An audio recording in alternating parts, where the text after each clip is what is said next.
They're often described as the undead. Drugged-up sleepwalkers who haunt the streets looking for their next fix. You always need more, and it's never enough. I'm ashamed.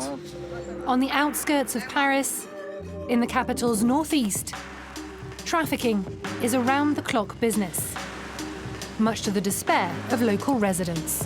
When they evacuated the Ring Road area, they sent a bomb our way.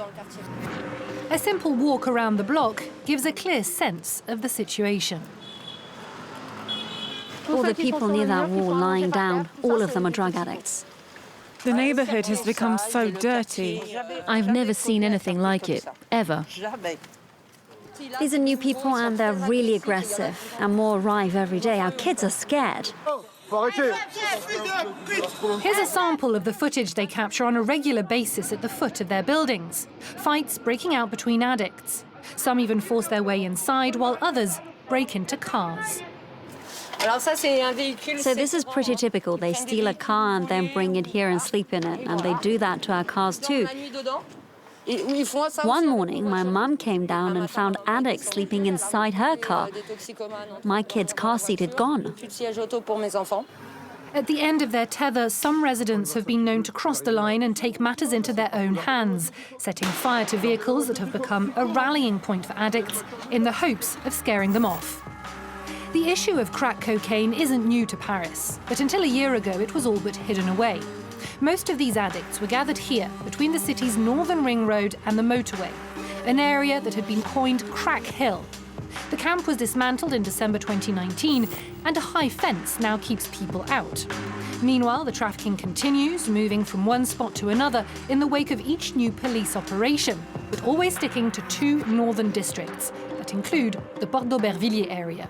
It's like a ping-pong game between the mayors of the 18th and 19th arrondissement. The problem goes back and forth, and residents are just caught in the middle.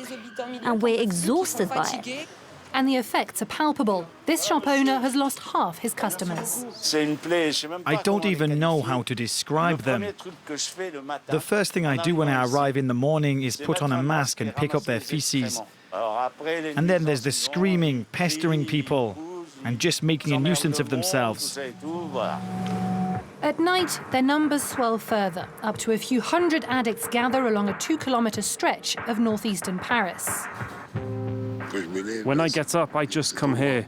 This is where the dealers are, so where else would I go? This 57-year-old father of 7 has been smoking crack for years.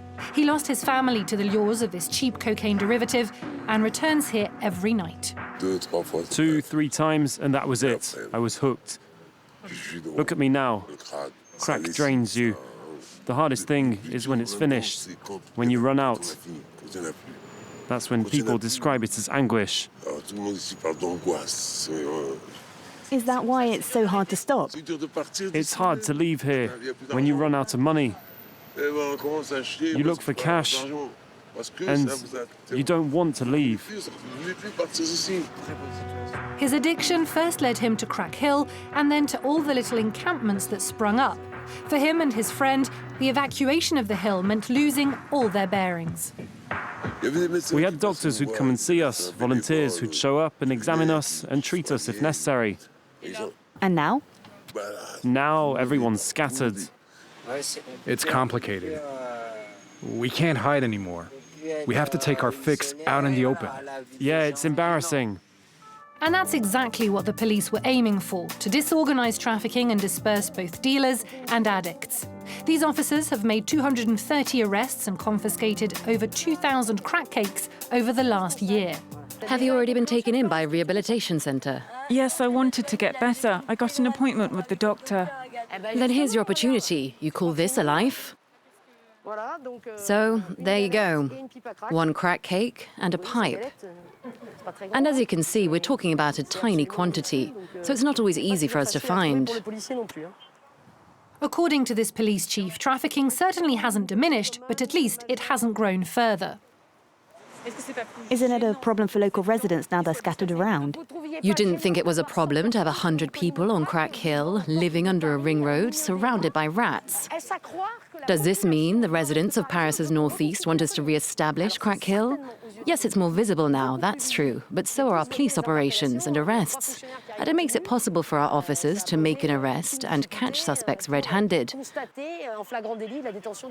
Whereas on Crack Hill, you simply couldn't go in with just 3 officers, like we did here.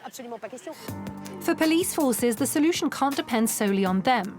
A social and medical response is also needed, as are addiction centres far away from the city's trafficking areas. An implicit criticism of Paris Town Hall, which in turn rejects the police decision to dismantle Crack Hill.